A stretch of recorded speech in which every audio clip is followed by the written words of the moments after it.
Olá, eu sou o Felipe Vieira e junto com Eduardo Castro, Fernando Schiller e Marcelo D'Angelo, fico com você até às 8h30 da noite aqui no Band News TV.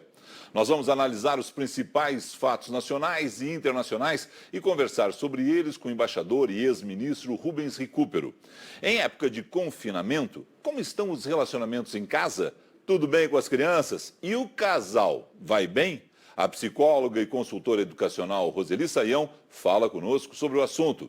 E ainda, você acredita em ETs, OVNIs, vida fora do planeta Terra? O assunto voltou forte depois de imagens liberadas pelo governo americano. O ufólogo João Marcelo Marques Rios vai falar conosco a respeito do assunto.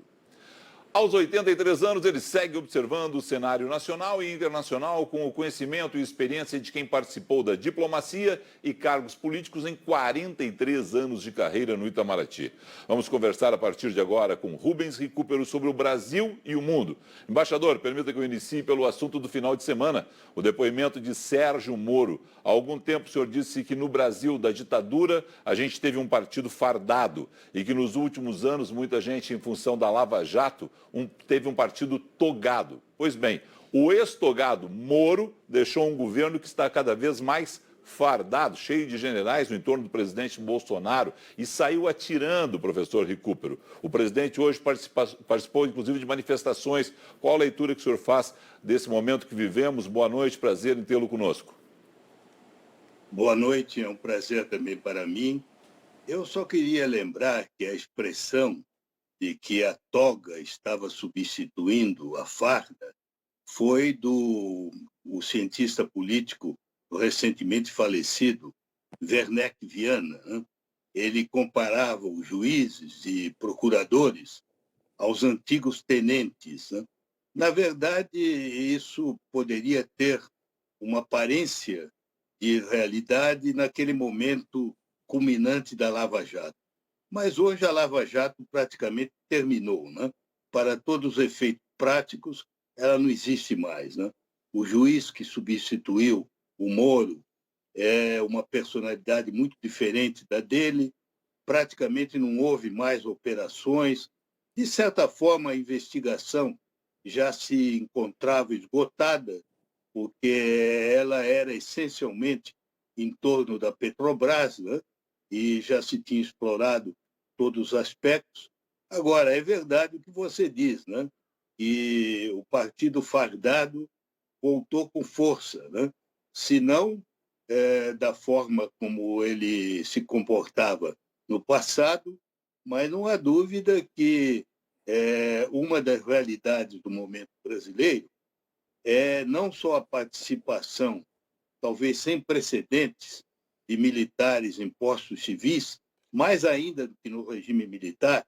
Eu me lembro bem do regime militar, eu já era diplomata da ativa e acompanhei bem de perto em Brasília as coisas, e eram raros os militares fora da área específica deles de segurança, né? Havia muito pouco, os militares tinham tendência de respeitar os tecnocratas. Hoje eu tenho a impressão de que há muito mais militares impostos fora da sua competência específica, como se viu agora na nomeação do general para o segundo posto do Ministério da Saúde, né?